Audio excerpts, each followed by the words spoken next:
अस्सलामु अलैकुम वरहमतुल्लाहि वबरकातुह। इन्नल हम्दुलिल्लाह नहमदुहु व नस्तईनुहु व नस्तगफिरुहु व नऊज़ु बिल्लाहि मिन शुरूरि अनफुसिना व मिन सय्यिआति अमालिना मन यहदिहिल्लाहु फला मुदिल्ल लहु व मन युद्लिल फला हादिय लहु व अशहदु अन ला इलाहा इल्लल्लाहु वहदहु ला शरीका लहु व अशहदु अन्न मुहम्मदन अब्दुहु व रसूलुहु सल्लल्लाहु तआला अलैहि व अला आलिहि व सहबिहि व सल्लम तस्लीमन कसीरा। अम्मा बाद फ़क़द क़ाल इमाम अल-बुख़ारी रहमहुल्लाहु तआला बाबुन तक़ज़िल हाइज़ु मनासिक कुल्लहा इल्ला तवाफ़ बिल बैत व इज़ा सअला गैरि वुज़ूइन बैन अस्सफ़ा वल मरवा। क़ाल हद्दसना अब्दुल्लाह इब्न यूसुफ़ क़ाल अख़बरना मालिक अन अब्दिर्रहमान इब्न अल-क़ासिम अन अबीहि अन आयशा रज़ियल्लाहु अन्हा अन्नहा क़ालत क़दिमतु मक्कत व अना हाइज़ व लम अतुफ़ बिल बैत वला बैन अस्सफ़ा वल मरवति। क़ालत फ़शकौतु ज़ालिका इला रसूलिल्लाहि सल्लल्लाहु अलैहि वसल्लम फ़क़ाल इफ़अली कमा यफ़अलुल हाज गैरा अल्ला ततूफ़ी बिल बैति हत्ता तत्हुरी। सम्मानित भातृमंडলী, আল্লাহ রাব্বুল আলামিনের প্রশংসা এবং প্রিয় নবী সাল্লাল্লাহু আলাইহি সাল্লামের উপর সালাত ও সালামের পর আজ জুম্মাবার दूसरा जिलकादा 1445 हिजरी मोताबिक 10 मे 2024 আমাদের ধারাবাহিক আলোচনা সহিহুল বুখারীর হজের পর্ব নম্বর 18। ইমাম বুখারী রাহিমাহুল্লাহর এই হজের পর্বের অধ্যায় নম্বর 81।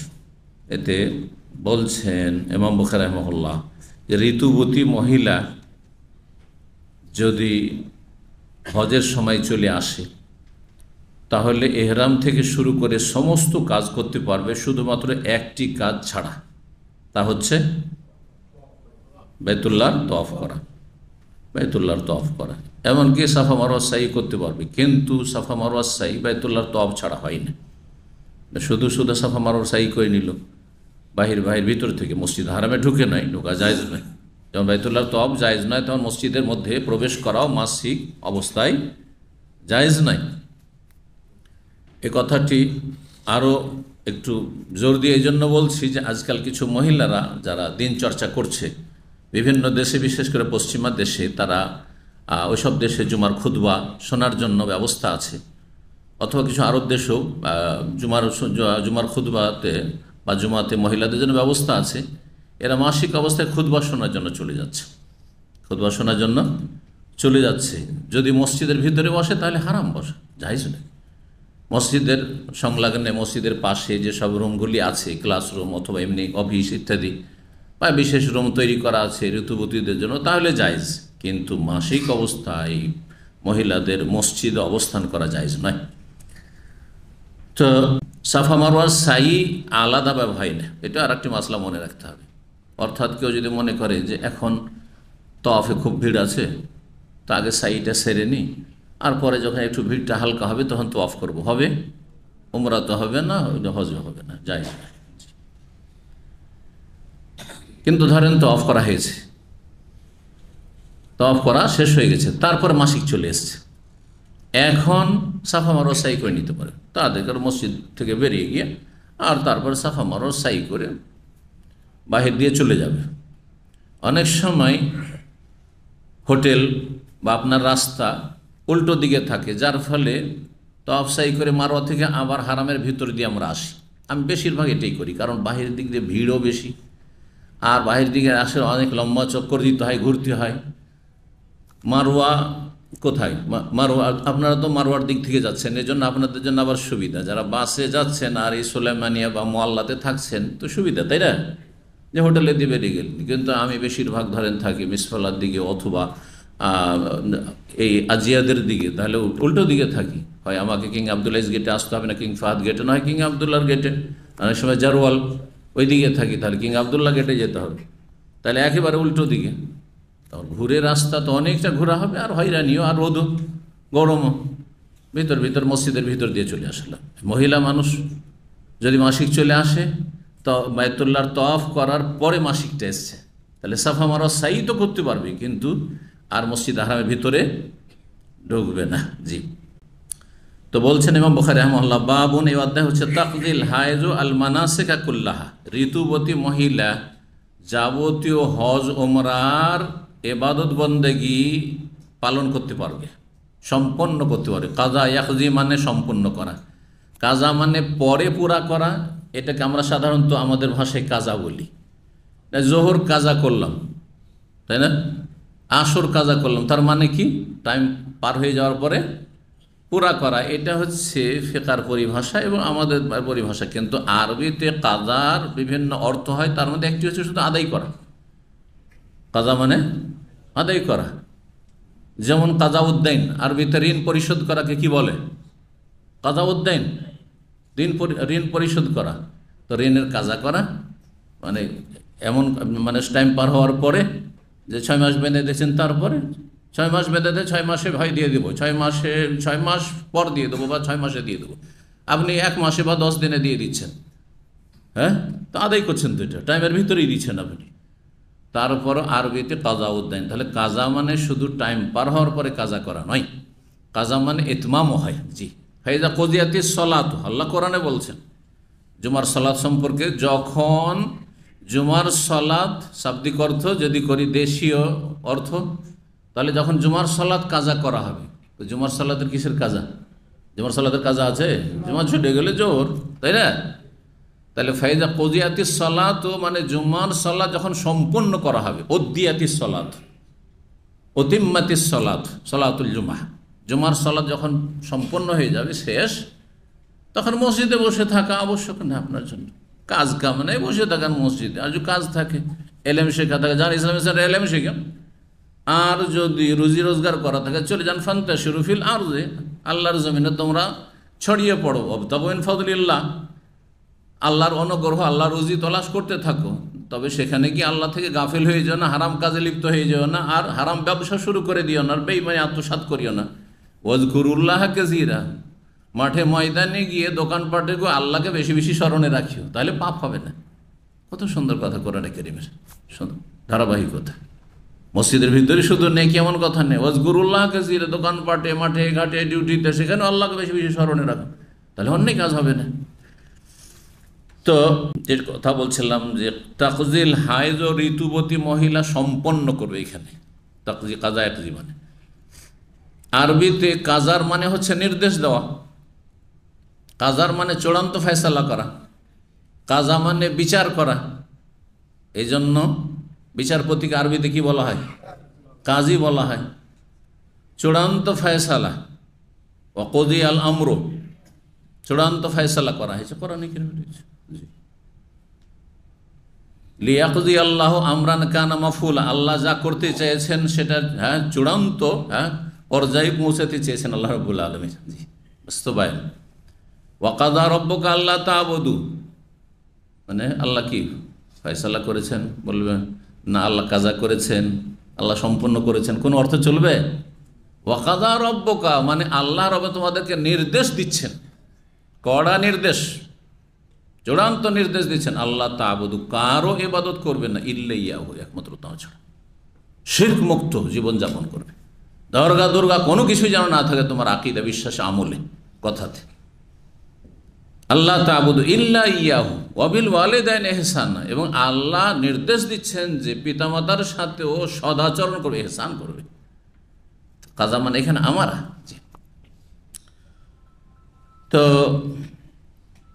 ক্ষেত্র বিশেষে আপনাকে বুঝতে হবে যে কোন অর্থটি কোনখানে উপযুক্ত হবে, ফিট হবে। মানাসিক, মানসাকের বহুবচন। মানসাকের দুটি অর্থ, একটা আম অর্থ, ব্যাপক অর্থ, আর একটা হচ্ছে খাস অর্থ। খাস অর্থ হচ্ছে হজ, উমরা এবং কোরবানি সংক্রান্ত ইবাদতবন্দি। হজ, উমরা এবং কোরবানি সংক্রান্ত ইবাদতকে মানাসিক বলা হয়। ইন্না সলাতি ও নুসুকি, নসুক। এই জন্য হজের কার্যাবলীকে বলা হয় মানাসিক, কিতাবুল মানাসিক। অনেক হাদিসের কিতাব, ফিকহের কিতাবে হজের অধ্যায়কে বলা হয়েছে কিতাবুল মানাসিক। তারপরে মানাসিকুল হজ, হজের কার্যাবলী, হজের আমলগুলি মানাসিক। তাহলে এগুলো খাস অর্থ, বিশেষ অর্থ। আর এমনি নসুক, তানাস্সাকা, তানাস্সাকু মানে তাব্বাদ, তাব্বাদ ইবাদত বন্দেগী। তাহলে যে কোনো ইবাদত হচ্ছে নসুক, যে কোনো ইবাদত হচ্ছে নসুক। সালাত হচ্ছে নসুক, রোজা সিয়াম হচ্ছে নসুক, যাকাত হচ্ছে নসুক, মানে ইবাদত, যা দিয়ে আল্লাহর ইবাদতবন্দি করছেন আপনি, ফরজ নফল। জি, তো এখানে মানাসিক বলতে হজ ওমরার কার্যাবলী, খাস অর্থ, বিশেষ অর্থ। আল মানাসিকা কুল্লাহা, যাবতীয় হজ ওমরা সংক্রান্ত কার্যাবলী সম্পাদন করতে পারবে ঋতুবতী মহিলা, ইল্লা তাওয়াফা বিল বাইত, তবে বাইতুল্লাহর আল্লাহর ঘরে তওয়াফ করতে পারবে না। ওয়াইজা সাআলা গায়রে উযুইন, আর একটি মাসলা, কেউ যদি বিনা উজুতে সাই করে বাইনা সাফা ওয়াল মারওয়া, সাফা মারওয়ার মাঝে, তো জায়েজ কিনা। যেখানে মাসিক অবস্থায় সাফা মারওয়া তওয়াফ করা জায়েজ বা সাই করা জায়েজ, তো উজুবিহীন, উজু ধরেন আপনার বাইতুল্লাহ তওয়াফ করা হয়েছে, উজু নষ্ট হয়ে গেছে, এখন সাফা মারওয়া সাই করবেন, তো উজু করতে যেতে হবে না? উজুর কোনো শর্ত নেই। উজু অবস্থায় থাকলে ভালো, উজু অবস্থায় থাকলে ভালো, কিন্তু উজুর আবশ্যকতা নেই যে সাফা মারার জন্য উজু করতে হবে। এহরাম বাঁধার জন্য উজু আবশ্যক, কিন্তু এহরাম যখন বাঁধছেন মিকান থেকে, তখন উজু অবস্থায় থাকলে ভালো, কোনো জরুরি নেই, কোনো জরুরি নেই। যেমন রোজা ধরার জন্য আপনি সাহারি খাচ্ছেন, উজু আবশ্যক না, কিন্তু কেউ যদি করে, আর আমি সবসময় করি, আগে উজু আর তারপরে সাহারি খেতে বসলাম, কিন্তু অনেকেই গাফেল, একটু মুখ টুক ধুয়ে বা ঘুম থেকে উঠে, বা সময় নেই হয়তো, অনেকে সময় থাকলো, বদ অভ্যাস এটি, ও আগে খাবে পেট ভরে, তারপরে তখন ও বাথরুমে যাবে, তারপরে উজু করবে। ওর চাইতে ভালো যে আপনি উজু করে তাহারাতের অবস্থায় এবাদত শুরু করছেন, আপনি রোজার এবাদতের জন্যই তো সাহারি খাচ্ছেন আপনি, সুতরাং ভালো অবস্থায় থাকার চেষ্টা করেন, জরুরি নাই, কিন্তু অবশ্যই উত্তম এই বিষয়। জি, এইরকমই এখানে ধরেন দিনই দর্শ, কেউ দার্স দিচ্ছে, কেউ দার্স নিচ্ছে, উজু আবশ্যক নাই, কিন্তু কেউ যদি উজু অবস্থায় বসে থাকে, যে আমি ভালো অবস্থা, আমি নেকির কাজে বসে আছি, উজু অবস্থায় বসে, এটা বেশি ভালো, উত্তম, আফজাল, এতে কোনো সন্দেহ নেই। জি, আর সব কিছুর পরে সব সময় যদি কেউ বা উজু থাকতে পারে, এরও বড় ফজিলত রয়েছে, এরও বড় ফজিলত রয়েছে। আব্দুল্লাহ বিন কি বলছেন, বেলাল রাদিয়াল্লাহু তাআলা আনহু সম্পর্কে হাদিস, কারো জানা আছে হাদিস? নবী সাল্লাল্লাহু আলাইহি ওয়াসাল্লাম স্বপ্নে দেখছেন যে জান্নাতে গিয়েছি, জান্নাতে গিয়ে দেখছি যে খড়মের বা স্যান্ডেলের আওয়াজ শুনতে পাচ্ছি। খড়ম বুঝেন? ওই যুগে কাঠের হইতো, ওই যুগ চলে গেছে এখন। এখন ওতে জাদুঘরে রাখতে হবে, কিন্তু আমরা ব্যবহার করেছি, সুবহানাল্লাহ। আমরা এমন এক যুগ পার করে এসেছি যে জাদিদ কাদিম সবটাই পেয়েছি, কাদিমও পেয়েছি, পুরাতন ভালো ভালো জিনিস পেয়েছি, যেগুলো থেকে আজকালকার লোকেরা বঞ্চিত, এই জেনারেশন বঞ্চিত। আর জাদিদ, যেটাকে বলে কাদিমুন সালেহ, পুরনো যুগের ভালো জিনিস, আর নতুন যুগের যেগুলো ভালো জিনিস। তাহলে এতে কিন্তু ভালো বেনিফিট আছে, যে আপনি পুরোনো ভালো পেয়েছেন, নতুনও ভালো পেয়েছেন, আর শুধু নতুন নতুন আপনারা ভালো পেয়েছেন। এই ফাস্ট ফুড পেয়েছেন, যেটা আমরা জানতাম না, এই মোবাইল পেয়েছেন, স্মার্টফোন পেয়েছেন, আর এতে সোশ্যাল মিডিয়া পেয়েছেন, আর ইন্টারনেট পেয়েছেন, যেগুলো জানতাম না, তো সেগুলো আমরা আলহামদুলিল্লাহ পেয়ে গেছি, বুঝি আর না বুঝি বেশি, তাই না? তো আল্লাহ হেফাজত করুন, গুনাহ থেকে বাঁচার তৌফিক দান করুন। কি বলছিলাম, কি বলতে গিয়ে বললাম, বেলাল রাদিয়াল্লাহু তাআলা আনহুকে দেখছেন যে সামনে আগে আগে জান্নাতে যাচ্ছে। ফজর পরে জিজ্ঞাসা করছে, বেলাল আজকে রাতে স্বপ্নে দেখলাম, কি ব্যাপার, তোমাকে দেখলাম যে জান্নাতে তুমি আগে আগে হাঁটছো তুমি, আর তোমার আমি স্যান্ডেলের আওয়াজ পাচ্ছি, কি আমল করো যে আমার সামনে তুমি, এমন কোনো আমল আছে তোমার? নবী সাল্লাল্লাহু আলাইহি ওয়াসাল্লাম বলেন, ইয়া রাসূলুল্লাহ, এমন কোনো আমল তো দেখতে পাই না, তবে একটা কাজ করি, আমার মনে পড়ছে যে যখনই আমার উজু নষ্ট হয়, সাথে সাথে উজু করি, তাহলে সবসময় তাহারাতে বা উজু থাকার চেষ্টা করি, এইটা একটা আমল। আরেকটা আমল হচ্ছে যে আমি তারপরে 2 রাকাত সালাত পড়ি, মানে তাহিয়াতুল উজুও পড়ি। এই দুটো আমলের ফজিলত, দুটো আমল করি। আর রাসূলুল্লাহ ফজিলত তো তিনি জানেন না যে এইটার কারণে, নবী সাল্লাল্লাহু আলাইহি ওয়াসাল্লাম সামনে দেখেছেন, নবী বলে যে হতে পারে এই জন্যই তোমাকে আমি আগে দেখলাম, এই তোমার নেক আমল তোমাকে এত দূরে পৌঁছেছে, এত উপরে পৌঁছিয়েছে। জি, তার মানে এই নয় যে বেলাল রাদিয়াল্লাহু আনহু নবী সাল্লাল্লাহু আলাইহি ওয়াসাল্লাম চাইতে শ্রেষ্ঠ নাকি জান্নাতে। কখনো কখনো খাদেমও সামনে হাঁটে। রাষ্ট্রপতি প্রধানমন্ত্রী যখন যায়, তার আগে কতটি গাড়ি যায়, ওই যে তারা আগে আগে যাচ্ছে, তারা সিনিয়র নাকি, সিকিউরিটি আগে আগে দৌড় দেয়, সারা দৌড়েইতেই থাকে, তাই না? তার মানে তারা সিনিয়র নাকি, আগে আগে না, রাস্তা ক্লিয়ার, সিঁড়ি দেখে ও দাওয়াত দিয়ে নিয়ে যায়। আর লজ্জা করে অনেকে, এত বেশি সম্মান করতে যায়, পেছনে যাবে, যে পেছনে থামবে, আমি জানবো কি করে কোনখানে গিয়ে থামবো, আপনার কোন তলায় থামতে হবে আর কোন গেটে থামতে আপনি জানেন, সামনে হাঁটেন আপনি, তার মানে না যে সে নিজেকে সিনিয়র মনে করে বা সে সিনিয়র আমার চেয়ে, ঠিক না? খাদেমও কখনো কখনো সামনে হাঁটে। জি, তো 1650 নম্বর হাদিস বর্ণনা করছেন আব্দুর রহমান বিন কাসেম। এই আব্দুর রহমান কাসেমের বংশ পরিচয় বলি। আব্দুর রহমান বিন কাসেম বিন মুহাম্মদ বিন আবি বকর সিদ্দিক রাদিয়াল্লাহু তাআলা, এরা দেখেন বংশ পরম্পরা সব বড় বড় আলেম, মুহাদ্দিস, ফাকিহ। সুবহানাল্লাহ। আবু বকর সিদ্দিক রাদিয়াল্লাহু তাআলার ছেলের নাম হচ্ছে মোহাম্মদ, আব্দুর রহমান বিন কাসেম বিন মোহাম্মদ বিন আবি বকর। সব ছোট ছেলে। নবী সাল্লাল্লাহু আলাইহি সাল্লামের শেষ বছর, বিদায় হজের বছরে তার জন্ম। মোহাম্মদ বিন কাসেম, মোহাম্মদ বিন আবি বকর, আবু বকর সিদ্দিক রাদিয়াল্লাহু ছেলে মোহাম্মদ। এই মোহাম্মদের ছেলে হচ্ছে কাসেম, মোহাম্মদের ছেলে হচ্ছে কাসেম, কাসেম বিন মোহাম্মদ। এই কাসেম মদিনার 7 জন বড় তাবেঈ ফাকিহ বা আলেম যে ছিলেন সেই যুগে সবচেয়ে বড় কেবারুল উলামা সেই যুগের, তার অন্যতম একজন। জি, হুম ওবায়দুল্লাহ উরওয়াত ও কাসেম, 7 জনের মধ্যে একজন হচ্ছে কাসেম। এই কাসেম বিন মোহাম্মদ বিন আবি বকর, আবু বকরের নাতি বা পোতা। আর তার ছেলে আব্দুর রহমান। আব্দুর রহমানের ছাত্র হচ্ছেন ইমাম মালিক রাহিমাহুল্লাহ, মদিনার ইমাম আইম্মা আরবার অন্যতম, যিনি বড় মুহাদ্দিসও ছিলেন, ফাকিহও ছিলেন। তো আব্দুর রহমান বিন কাসেম বর্ণনা করেছেন তার পিতা কার থেকে? কাসেম বিন মোহাম্মদ থেকে। আর কাসেম বিন মোহাম্মদ বর্ণনা করেছেন মা আয়েশা রাদিয়াল্লাহু তাআলা আনহা থেকে, আন্নাহা কালা, তিনি বলেন, কাদিমতু মাক্কাতা ওয়া আনা হাইজ, আমি মক্কা যখন আসলাম বিদায় হজে, তখন ঋতুবতী হয়ে গেলাম, মাসিক হয়ে গেল। ওয়ালাম আতু বিল বাইত, বাইতুল্লাহর তওয়াফ করেন, মক্কা পৌঁছিতে এরকমটা হয়ে গেল বাইতুল্লাহর তওয়াফের আগেই। ওয়ালা বাইনা সাহল মার, সাফা মারওয়া করা হয়নি। কালাত, মা আয়েশা বলছেন, ফাশাকাউতু যালিকা ইলা রাসূলিল্লাহ, রাসূলুল্লাহ সাল্লাল্লাহু আলাইহি ওয়াসাল্লামের কাছে আমি অভিযোগ করলাম যে আমি তো কিছু করতে পারলাম না। আপনার অন্য অন্য স্ত্রীরা, আপনি সবাই তওয়াফ করলেন, সাফা মারওয়া সাই, আমি কিছুই করতে পারলাম না। কান্না করছে, অন্য রিওয়ায়াতে রয়েছে ওয়াহিয়া তাবকি, কান্না করছেন। সান্ত্বনা দেওয়ার জন্য নবী সাল্লাল্লাহু আলাইহি ওয়াসাল্লাম বলেছিলেন, ইন্না হাযা আমরুন কাদ কাতাবাহুল্লাহু আলা বানাতি আদম, এটি প্রাকৃতিক বিষয়, আদমের কন্যাদের উপর আল্লাহ এটি বিধিবদ্ধ করেছেন যে সাবালিকা হইলে মাসিক হবেই। আর এই ক্ষেত্রে আল্লাহ কত ছাড় দিয়েছেন, নামাজ সালাত মাফ, যে কয়দিন মাসিকে থাকবে, তাই না? আর ওজোরের কারণে, এই নয় যে নেকি পাবেন না, ওজোরের কারণে, সুতরাং আল্লাহ নেকি দেবেন, তাদেরকে নেকি দেবেন। আল্লাহর রহমত প্রশস্ত, রহমতুল্লাহ আছে। আর সিয়ামের ক্ষেত্রে পরে কাজা করবে, যখন সুবিধা হয় কাজা করবে 11 মাসের ভিতরে। ওয়ালাম বলছেন যে রাসূল আসলামকে অভিযোগ করলাম, কালা ইফ আলী, তুমি সব কাজ করো, এহরাম যে করে এসছো এহরাম রাখো আর সব কাজ করতে থাকো। এমনকি সময় যদি চলে আসে, 8 তারিখ চলে আসে, তো মেনায় অবস্থান করবে, আরাফায় থাকবে, মুজদালিফায় রাত কাটাবে, পাথর মারবে, সব করবে, সব কিছুই করতে পারবে।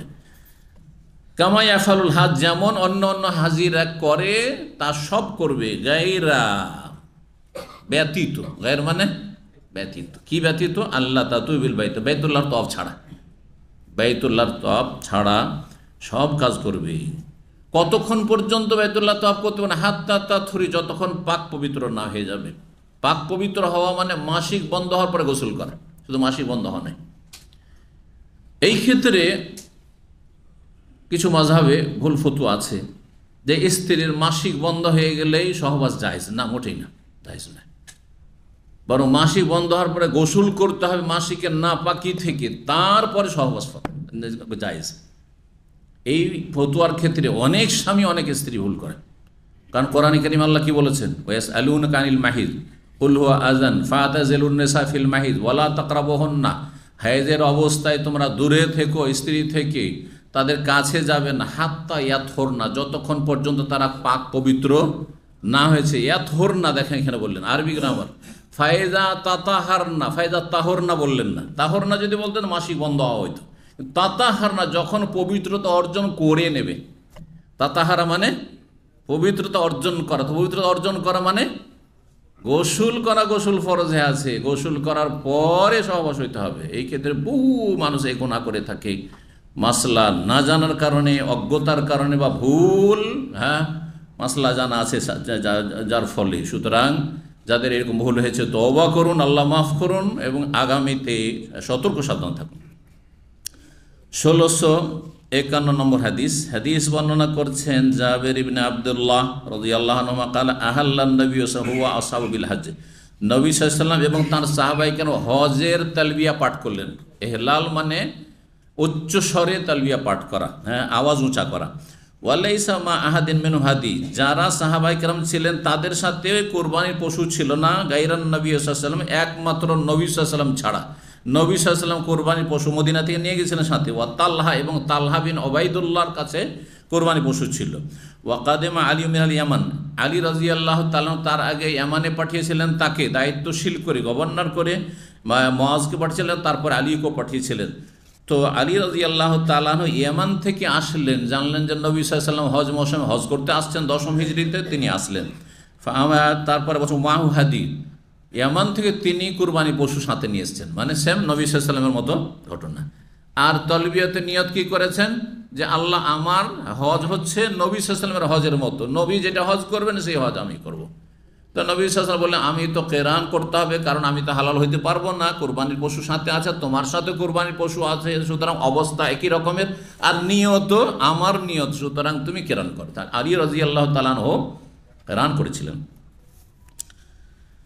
তো বলছেন যে তার কাছে হাদিস ছিল আলীর কাছে, ফাকালা বললেন আহালাল তো বেমা আহাল্লা বেহিন নবী, আমি তালবিয়া পাঠ করেছি সেই তালবিয়া যেই তালবিয়া নবী সাল্লাল্লাহু আলাইহি ওয়াসাল্লাম পাঠ করেছেন, লাব্বাইক উমরাতান ওয়া হাজ্জান, একসাথে হজ কেরানের। ফাআমারান নবী সাল্লাল্লাহু আলাইহি ওয়াসাল্লাম আসহাব ও সাহাবায়ে কেরামদেরকে নবী সাল্লাল্লাহু আলাইহি ওয়াসাল্লাম নির্দেশ দিলেন আইয়া জালে উমরা, যাদের কাছে কুরবানির পশু সব বলে নিয়ত পরিবর্তন করো আর তোমরা উমরা করে হালাল হয়ে যাও। মক্কা আসার পরে এখনও বাইতুল্লাহ তওয়াফ শুরু করেননি, কাজ শুরু হয়নি। ওহি আসলো যে জাহিলি যুগে আরব কাফেররা যে হজ মৌসুমে উমরা করাকে বড় পাপ মনে করত, হ্যাঁ, গুনহার কাজ, অন্যায় কাজ মনে করত, সেটা তাদের ভ্রান্ত ধারণা। ইসলামের বিধিবিধানে 3 রকমের যে কোনো হজ জায়েজ, আর হজ মৌসুমে উমরাও করতে পারবে একসাথে মিলিয়ে কেরান, আর আলাদা আলাদা হচ্ছে হজে তামাত্তু, যে আগে উমরা করে নিলাম আর হালাল হয়ে থাকলাম, আর 8 তারিখ যখন আসলো তখন জোহরের আগে এহরাম বেঁধে যে যেখান থেকে আছে, অথবা মেনা গিয়ে সেখান থেকে এহরাম বাঁধলো, জোহরের আগে এহরাম করে নেবে, আর তারপরে হজের কাজগুলি এখন শুরু হবে 8 তারিখ থেকে। এটা হচ্ছে হজের তামাত্তু। তো সমস্ত সাহাবায়ে কেরামকে কি বললেন যে তোমরা এখন, হ্যাঁ, নিয়ত পরিবর্তন করো, এসেছিল হজের নিয়তে, এখন হজের মৌসুম দেরি আছে, উমরা করে হালাল হয়ে যাও, বাইতুল্লাহর তওয়াফ, সাফা মারওয়া সাই, চুল ছোট করে নাও, কারণ কয়েকদিন পরে আবার মাথা মুন্ডন করতে হবে, এখনই মাথা মুন্ডন হলে মাথায় চুল থাকবে না, এই জন্য সময়কাল যদি বেশি না থাকে, গিয়েছেন আপনি মক্কা আর হজের সময় কাছে চলে আসে, এখান থেকে যারা হজে যায়, হ্যাঁ, আর হজে তামাত্তু ধারণ করছেন, এটি সেটাই বেশি উত্তম, কারণ নবী সমস্ত সাহাবায়ে কেরামদেরকে হজে তামাত্তু করে, যাদের কোরবানি পশু ছিল না, আর আপনারাও কোরবানি পশু সাথে নিয়ে যান না, সেখানে গিয়ে কোরবানি করেন, অত কোরবানি পয়সা জমা করেন, সুতরাং উত্তম হচ্ছে হজে তামাত্তু করা। তো হজে তামাত্তু করবেন, আর হয়তো কয়েক ঘন্টা বাকি আছে, এখান থেকে 6 তারিখে নিয়ে যাবে 6 জিলহজ, 7 জিলহজে গিয়ে পৌঁছিলেন, অনেক সময় 7 জিলহজে নিয়ে যায়, 8 জিলহজ সকালবেলা পৌঁছিলেন, হয়তো বেশি সময় না থাকলেও এমন নয় যে আপনি 1 দিন 2 দিন সময় থাকতো, এটা কোনো জরুরি নয়, বেশিরভাগ 5 তারিখ বা 6 তারিখ এখান থেকে বেরোয়, এত লেট করে না 7 তারিখ। যাই হোক, তো 5 তারিখ বা 6 তারিখ গেলেন, আর যাওয়ার পরে দেখছেন 1টা দিন বা 2টা দিন আছে বা একবেলা আছে, তো এখন যদি মাথা মুন্ডন করে নিই তাহলে 10 তারিখে তো আবার মাথা মুন্ডন, তখন চুল কোথায় পাবো, মাথায় তো চুল গজাবে না, তাই না? আর হজের ইবাদত উমরার চাইতে বড়, বেশি নেকির কাজ, বেশি গুরুত্বপূর্ণ, সুতরাং বড় ইবাদতের জন্য চুল রাখতে হবে। এই ক্ষেত্রে উত্তম হচ্ছে এই উমরাতে মাথার চুল পুরো মাথা থেকে ছোট করবেন, মুন্ডন করবেন না। মুন্ডন কেউ করলে নাজায়েজ নয়, কিন্তু মুন্ডন করা অনুত্তম, উত্তম হচ্ছে মাথার চুল ছোট করা। তাই করেছেন রাসূলুল্লাহ সাল্লাল্লাহু আলাইহি ওয়াসাল্লাম। কিন্তু পুরো মাথা থেকে আবার একটু একটু করে ওই মারওয়াতে জাহেল মূর্খগুলো, হ্যাঁ, পেট ব্যবসায়ীগুলি করছে, আর আপনারাও অনেকে মূর্খামি করেছেন, একটু এখানে একটু ওখানে কেঁচি লাগিয়ে দিলে হয়ে গেল, ব্যাস, হ্যাঁ, এই শাফি মজাবে হয়ে গেল, 1-2টা চুল মাসা করলে উজু হয়ে যায় তাদের, আর হ্যাঁ 1-2টা চুল কাটলেই তাদের হয়ে যায়। আর আজকাল সুবিধা, হানফি হইলেও ওই শাফি, তো এখানে শাফি বনে যায়, এরা হলে সুবিধাবাদী, কুপ্রবৃত্তির অনুসারী। হ্যাঁ, হানাফি মজাবের 4 ভাগের 1 ভাগ হইতে হবে, এইটাও ভুল ফতুয়া। পুরো মাথার মাসা হইতে হবে আর পুরো মাথা থেকে চুল কাটতে হবে। ইমাম মালিক, ইমাম আহমদ, আহলুল হাদিস, মুহাদ্দিসিনদের একই মত। কারণ কোনো সাহাবী এমনটা করেননি যে 4 ভাগের 1 ভাগ কাটেন বাকিটা রেখে দিলেন আমেরিকান সিস্টেম স্টাইলে। হ্যাঁ, না না না, মোটেই না, মোটেই কাজ করেননি। জি, তো এখন আসি হাদিসের দিকে। নবী সাল্লাল্লাহু আলাইহি ওয়াসাল্লাম সাহাবায়ে কেরামদেরকে হজে তামাত্তু করে নিতে বলে, ওয়া তাওয়াফু, আর তাওয়াফ করতে বললেন, সুম্মা ইউকাসসিরু, তারপরে যে সুম্মা ইউকাসসিরু, চুল ছোট করতে বললেন, কাসর হালাক করতে বললেন না, মাথা মোটা করতে বললেন না। ওয়া ইয়াহিল্লু, আর হালাল হয়ে যেতে বললেন, তার হালাল হয়ে গেল।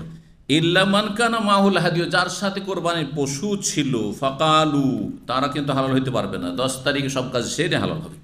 ফাকালু, সাহাবাই কেরামগণকে নবী সাল্লাল্লাহু আলাইহি ওয়াসাল্লাম যখন মাঝখানে হালাল হইতে বললেন, পৌঁছেছিলেন কয় তারিখে কারো জানা আছে? মদিনা থেকে গিয়ে বিদায় হজের বছর কয় তারিখে, কয় জিলহজে মক্কা পৌঁছেছিলেন? হ্যাঁ, মাশাআল্লাহ, সবাই বলে গেছেন। হ্যাঁ, 25-এ বেরিয়েছিলেন আর গিয়ে 4 জিলহজ পৌঁছেছিলেন, 4 জিলহজে পৌঁছেছিলেন। তো তারপরে 5, 6, 7 মাঝখানে 3 দিন আছে, 3 দিন আছে, আর 8-এ যাবেন এতে।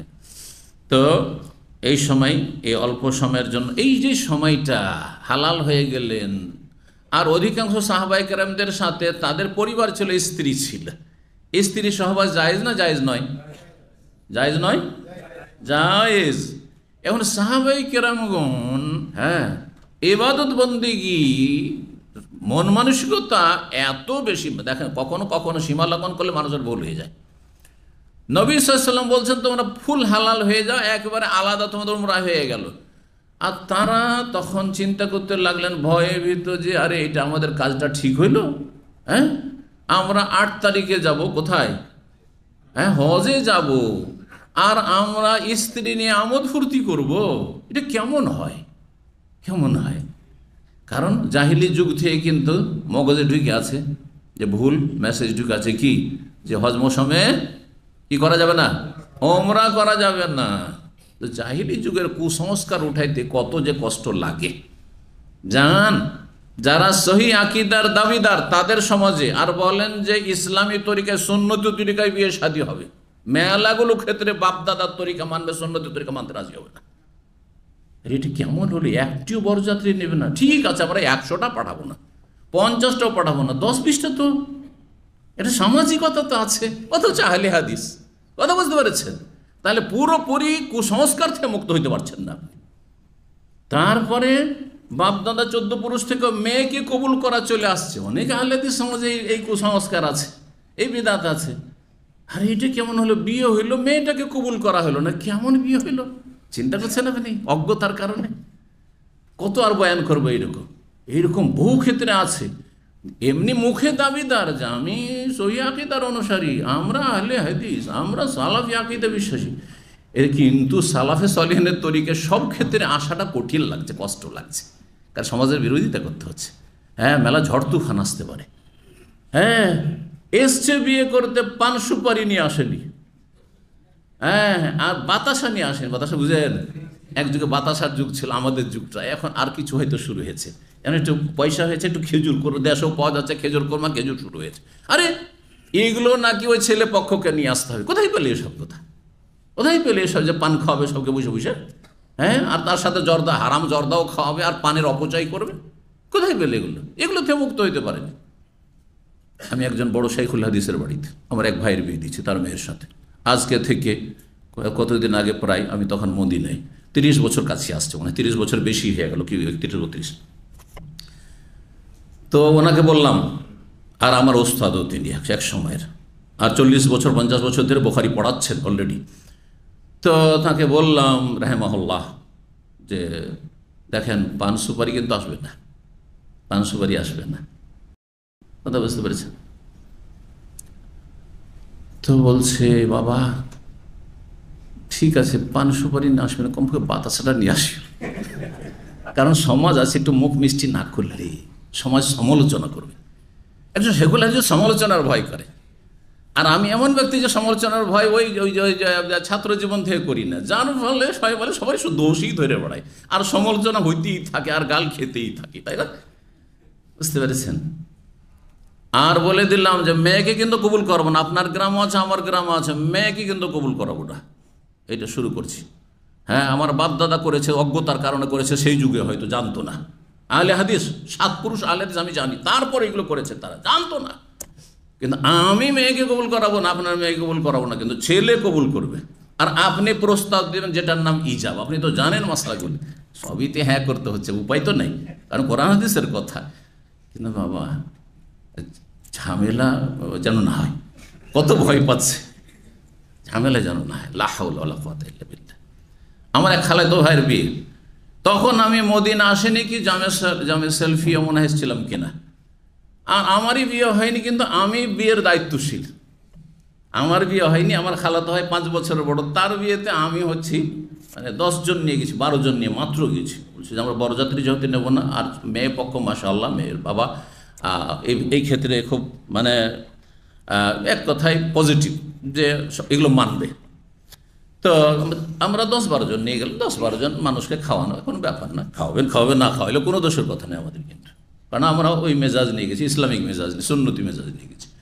তো যাই হোক, দূরের বিয়ে ছিল, ট্রেনে বিয়ে ছিল, ট্রেনে গেলাম, নামলাম, গেলাম। আমরা পান সুপারি নিইনি, বাতাসা নিয়েছি, তারপর বাতাসা নিয়েছি। কিছুটা তো নিয়েছি, খেজুরের যুগ না, একটু তো কিছু দিতে হবে, মুখ মিষ্টি করতে হবে, যাক। কিন্তু জর্দা তো হারাম আমাদের সমাজে, আহলে হাদিস আগে থেকে হারাম মনে করতো, এ তো আমরা বেদাতীদের মতো নই। আর পান সুপারি কিছুই নিইনি। সেখানকার গ্রামের একজন মেম্বার, নেতা, এক তো আপনার রাজনৈতিক মেম্বার, আর গ্রামের আবার মণ্ডল মাতাব্বর, হ্যাঁ, আর প্রভাবশালী ঘরের সে ব্যক্তি। সে বলছে এটা কেমন হইল, পান সুপারি আসেনি। তা বলে কেমন হইল, পান সুপারি কোথায় আছে? আমার বয়স তখন মাত্র 22 বছর বললাম। আমি বললাম পান সুপারি ইসলামে নেই। তখন একটু হইচই শুরু করেছে, হ্যাঁ, আলোচনা সমালোচনা, গ্রামবাসী, হ্যাঁ পান নাই, সুপারি নেই, কিচ্ছু নেই, হ্যাঁ কেমন বিয়ে হলো? আমি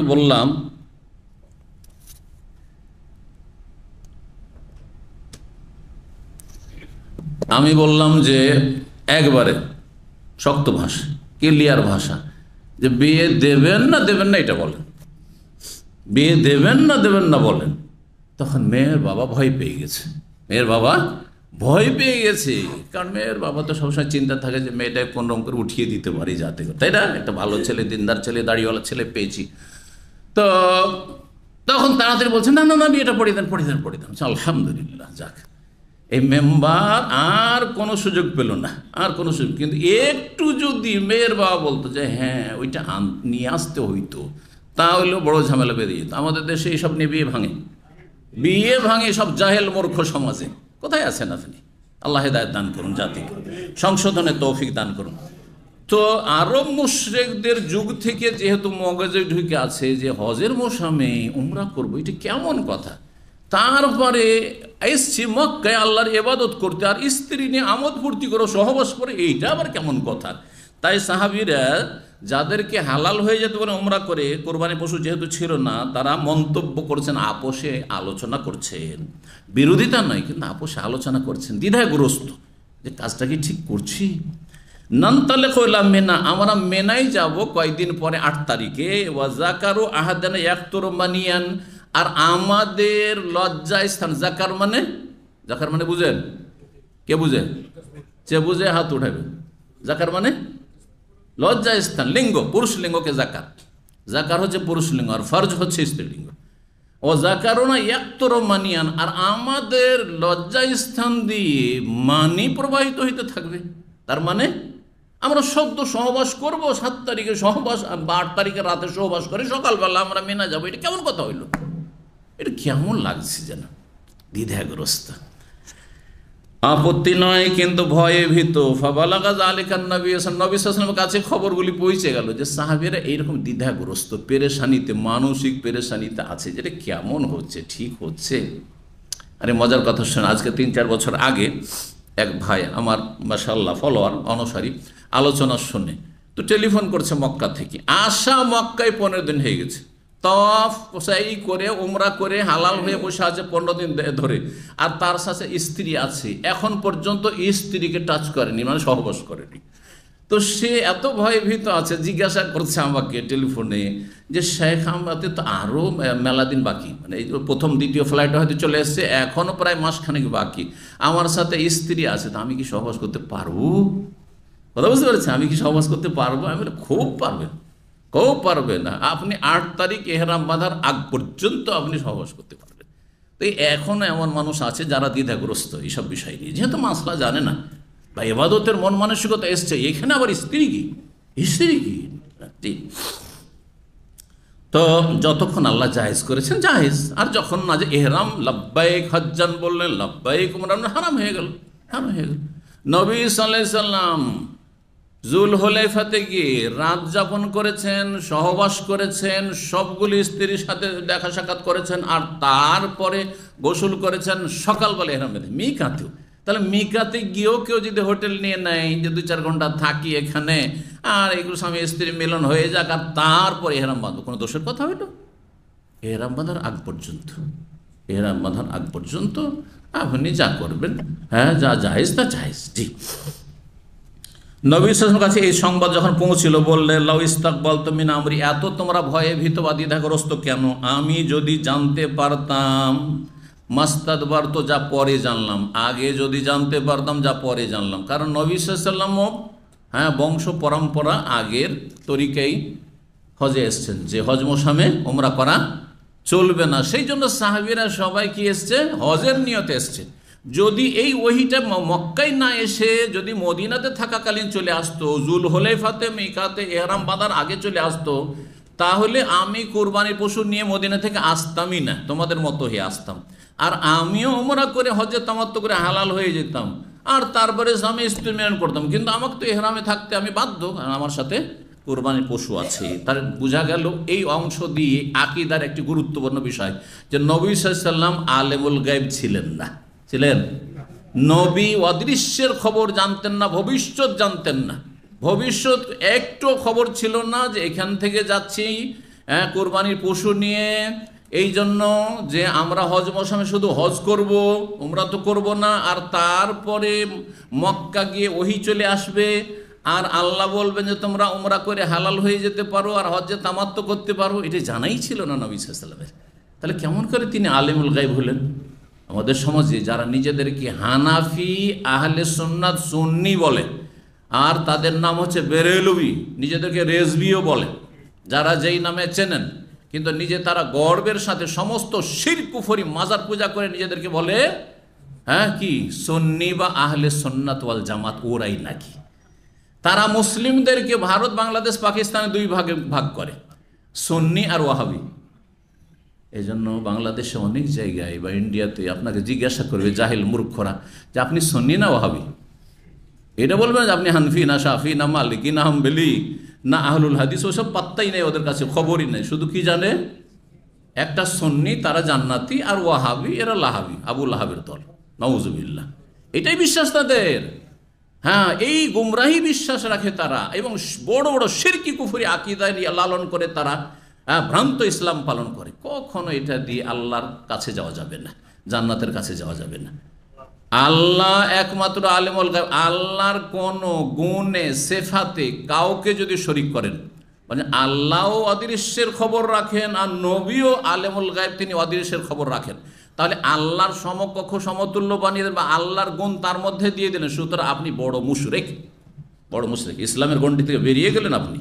ভালো করে শুনে রাখেন, আল্লাহ হিদায়াত দান করুন, তাদের অনিষ্ট থেকে রক্ষা করুন, আর তাদের যেসব গুমরাহ পথভ্রষ্ট বক্তা রয়েছে তাদের অনিষ্ট থেকে জাতিকে আল্লাহ হেফাজত করুন, জাতিকে চোখ খোলার তৌফিক দান করুন, জাতিকে কোরআন এবং হাদিসের দলিল জানার তৌফিক দান করুন, ইসলামের জ্ঞান অর্জনের, এলেম হাসিলের তৌফিক দান করুন। কারণ এলেম হচ্ছে নূর, যখন এলেম চলে আসবে তখন কানাকে হাইকোর্টে বেদাতি মোল্লা বক্তাগুলি সুর সারওয়ালারা দিতে পারবে না কখনো। আপনারা সৌদি আরবে এসে এলেম শিখছেন বলে সংশোধন হয়েছেন, যদি বলতেন না ইসলাম স্ট্যান্ডার্ড ধারে কাছে যাব না, তো বহু লোক এখানে আছে, এই যে বাঙালি মার্কেট, সিকো মার্কেট ভরে আছে জুমার দিনে, হেদায়াত নসিব হয় না। ওমান কানাফি হাজি আমা ফিল আখিরাতে আমা, বাংলাদেশে ছিল আন্ধা ছিল, হ্যাঁ, বাতিলপন্থী ছিল, এখানে সে 10 বছর 20 বছর রিয়াল ডলার নিয়ে গেছে, কিন্তু ইসলাম নিয়ে যাওয়ার তৌফিক হয়নি মদিনার। আল্লাহ তাদের হেদায়েত দান করুন। জি, বলুন আলহামদুলিল্লাহ যে আল্লাহ আপনাদেরকে তৌফিক দান করেছেন। তো নবী সাল্লাল্লাহু আলাইহি ওয়াসাল্লাম বললেন, আমি যদি জানতাম, যেটা পরে ওহির মাধ্যমে জানতে পারলাম, মা হাদাই, তো তাহলে হাদির পশু, কুরবানি পশু নিয়ে আসতাম না। ওয়ালাউলা আন্না মাইয়াল হাদি, আর আমার কাছে কোরবানি পশু যদি না থাকতো, লা হালাত, আমিও তোমাদের মতো হালাল হয়ে যেতাম উমরা করে। তোমরা কেন দ্বিধাগ্রস্ত যে স্বামী স্ত্রী মিলন করা যাবে না, কি কাজ করলাম, ভুল করলাম নাকি? হ্যাঁ, না না, কোনো পেরেশানি নেই। হাজাত আয়েশা রাদিয়াল্লাহু, আয়েশা রাদিয়াল্লাহু মাসিক চলে আস, ফানাসাকাতিল মানাসিকা কুল্লাহ, সমস্ত ইবাদত বন্দেগী আদায় করলেন কিসের? হজ উমরার। গায়র আন্নাহা লাম তাতুবিল বাইত, বাইতুল্লাহ তওয়াফ শুধু করতে পারলেন না। ফালাম্মা তাহুরাত, যখন পাক পবিত্র হইলেন মিনা যাওয়ার পরে। হজের মৌসুম চলে এসেছে, মিনার দিন 8 তারিখ হয়েছে, তারপরও পাক হননি, পরে পাক হইলেন। কালাত, বললেন, ইয়া রাসূলুল্লাহ, আল্লাহ রাসূল, তানতালিকুনা বিহাজ্জাতিন উমরা, আপনারা তো হজ উমরা দুটোই নিয়ে যাচ্ছেন, হ্যাঁ, আলাদা করে। হ্যাঁ, আপনার স্ত্রীরা, যে আরও 8 জন স্ত্রী, একসাথে 9 জন স্ত্রী তখন ছিল, তো তারা সবাই হজ্জে তামাত্তুন নিয়ে যাচ্ছে, উমরা করেছে আলাদা, তারপর আবার হজ আলাদা নিয়ে যাচ্ছে, আর আমি শুধু হজ নিয়ে যাচ্ছি। অথচ তার এই বুঝটা ভুল ছিল, আর মনের একটা অশান্তি ছিল শুধুমাত্র। হ্যাঁ, কারণ তার কি হয়েছে? হজ্জে কেরান হয়েছে। যখন টাইম চলে আসলো 8 তারিখ, আর তিনি মাসিক থেকে পাক হইলেন না, তখন নবী সাল্লাল্লাহু আলাইহি ওয়াসাল্লাম তাকে বললেন যে তোমার উমরাটা, তুমি যেহেতু আলাদা উমরা করতে পারলেন না, বাইতুল্লাহ তওয়াফ করতে পারছেন, উমরাটা হজে ঢুকিয়ে দাও। তার উমরা হজে ঢুকিয়ে দিয়ে একাকার করে দিলে কি হয়? হজে কেরান হয়। তো উমরা তো নেকি পেয়ে গেছেন, কিন্তু পার্থক্য হচ্ছে সতীনদের সাথে, আর সতীনদের একটা এ তো আছেই, তাই না, যে ওরা একটু সিনিয়র হয়ে যাবে আর আমি ছোট হয়ে থেকে যাবে। এটা কেমন কথা হলো? আমি কম পাবো, তারা বেশি পাবে, বেশি নেকি নিয়ে যাবে। কারণ তামাত্ম হচ্ছে উত্তম, তারা আলাদা আলাদা হজ উমরা পেল, আর আমি তো পেলাম না। এই জন্য তিনি খুব আক্ষেপ করছিলেন। তার মনের তৃপ্তির জন্য, সান্ত্বনার জন্য তাকে পাঠিয়ে দিলেন তানঈম, হারামের নিকটবর্তী বর্ডারে, যে ওখান থেকে ইহরাম বেঁধে আসো তোমার ভাইয়ের সাথে গিয়ে, আর একটা আলাদা উমরা করে এলো, তুমিও সমান সমান হয়ে গেলে তোমার বাকি সতীনদের। জি, তো বলছেন যে সবাই তো হজ উমরা দুটাই আলাদা আলাদা নিয়ে যাবো। আনতালিকু বিহাজ, আমি একটা হজ শুধু নিয়ে ফিরে যাবো। ফামার আব্দুর রহমান ইবনে আবি বকরিন, আবু বকরের ছেলে আব্দুর রহমান, যে মা আয়েশার বড় ভাই, তাকে নির্দেশ দিন আইয়াখরুজা মা ইলা তানঈম, তাকে নিয়ে তানঈমে চলে যা। ফাতামারাত বাদাল হাজে, হজের পরে, মানে হজ 13 তারিখে শেষ হয়ে গেল, আর তারপর রাত্রিবেলা 14 তারিখের রাতে নবী সাল্লাল্লাহু আলাইহি ওয়াসাল্লাম বাতহা, আবতাহ, মুহাসসাব কয়েকটি যে নাম রয়েছে, সেখানে ওই জায়গায় আপনার মোয়াল্লা থেকে এগিয়ে এসে আপনার মেনার দিকে আসতে আবেদিয়া, যে এই জায়গাটি, বা জুমাইজা থেকে শুরু হয়, এই জায়গাগুলিতে অবস্থান করেছিলেন। আর বললেন যে যাও তুমি উমরা করে এসে এখানে আমাদের সাথে দেখা করবে, আর তারপর এখান থেকে সকালবেলা আমরা মদিনার উদ্দেশ্যে রওনা দিব। এই ছিল হাদিস। 1652 নম্বর হাদিস। হাফসা বিনতে সিরিন, ইমাম মুহাম্মদ বিন সিরিন রাহিমাহুল্লাহ, প্রখ্যাত তাবেঈ বাসরার, তার বোন বড় আলেমা ফাকিহা ছিলেন, তাবেঈয়া।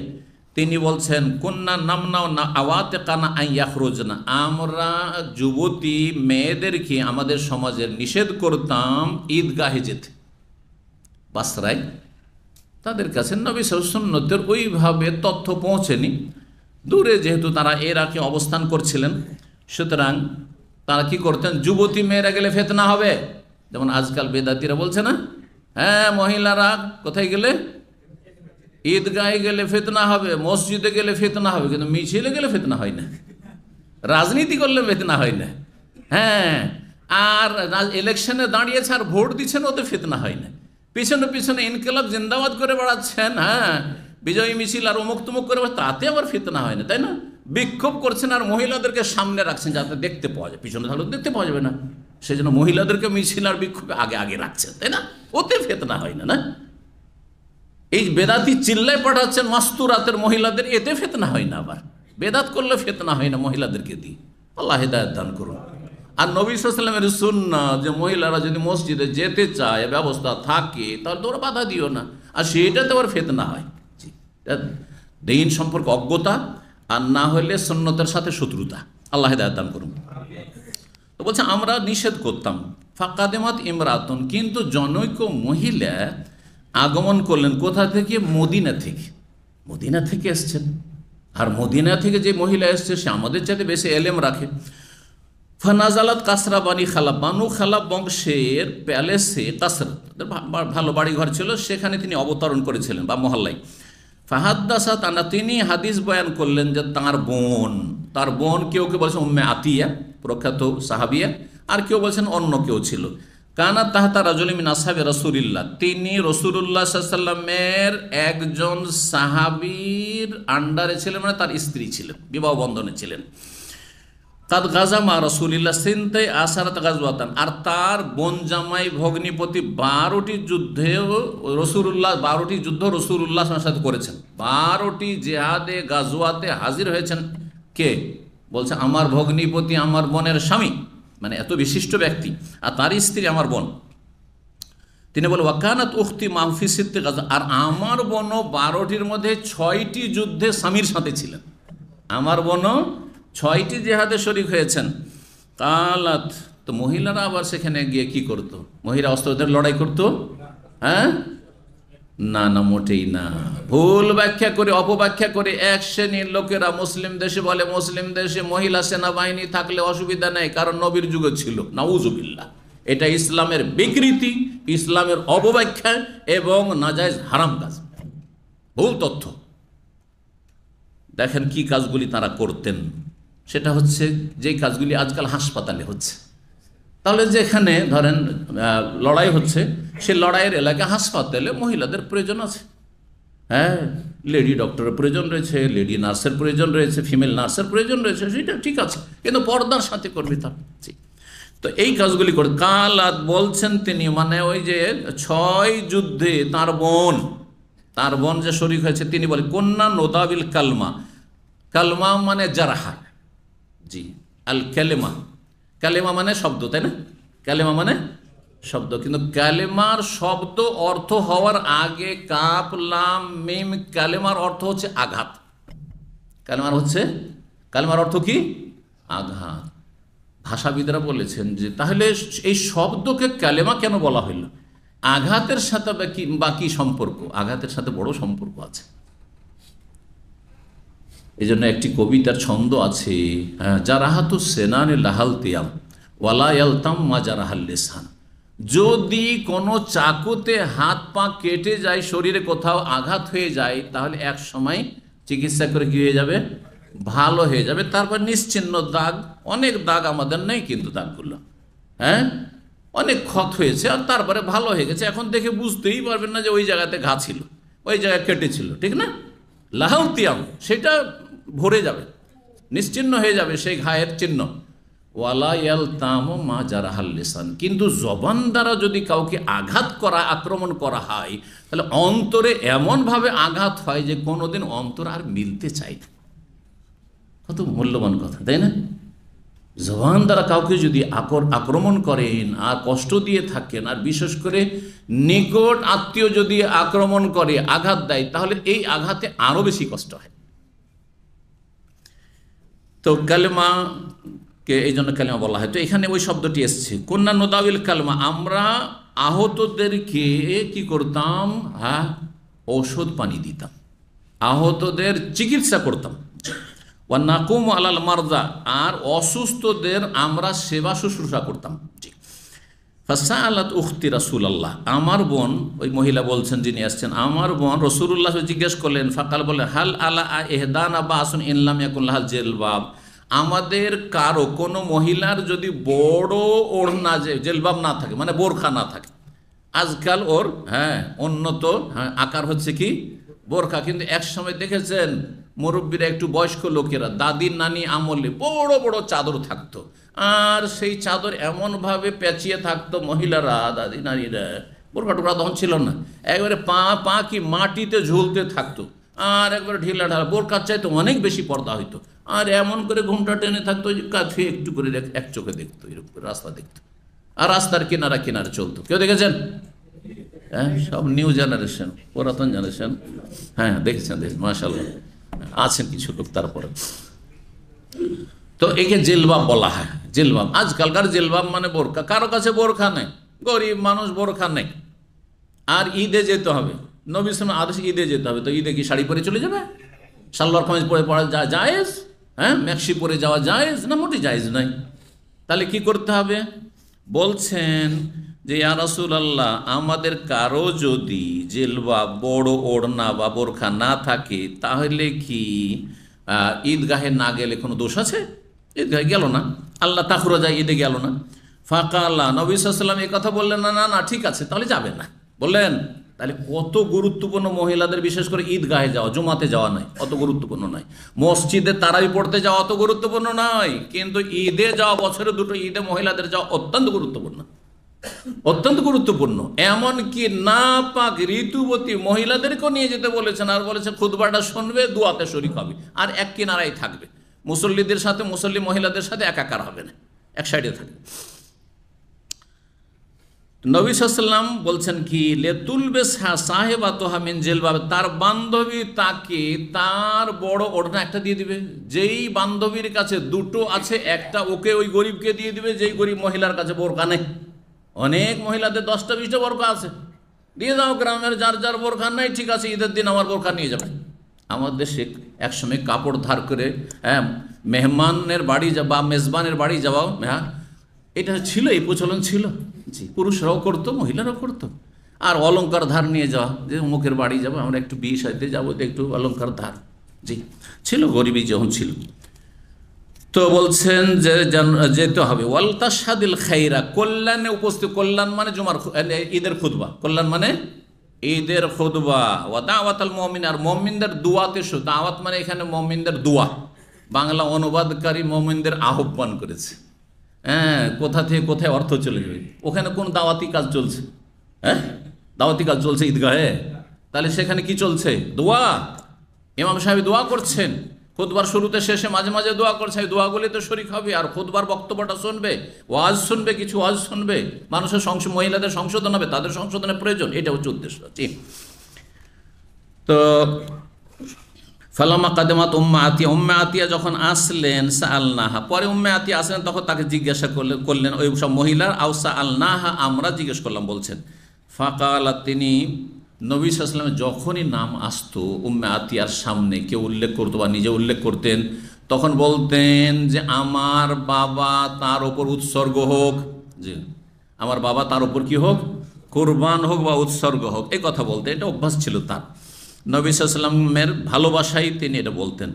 বলছেন ওয়াকানাত লা তাযকুরু রাসূলুল্লাহ আবাদান ইল্লা কালাত বে আবি, যখনই রাসূলুল্লাহর কথা তিনি আলোচনা করতেন বলতেন বে আবি, মানে আমার বাবা তার ওপর কুরবান হোক, উৎসর্গ হোক। এটা আরবদের ভাষা, জি, মানুষের ভালোবাসা এবং শ্রদ্ধা প্রকাশের জন্য, জি, এই নয় যে কুরবানি করবে বা উৎসর্গ করবে মানে এই করে দেবে।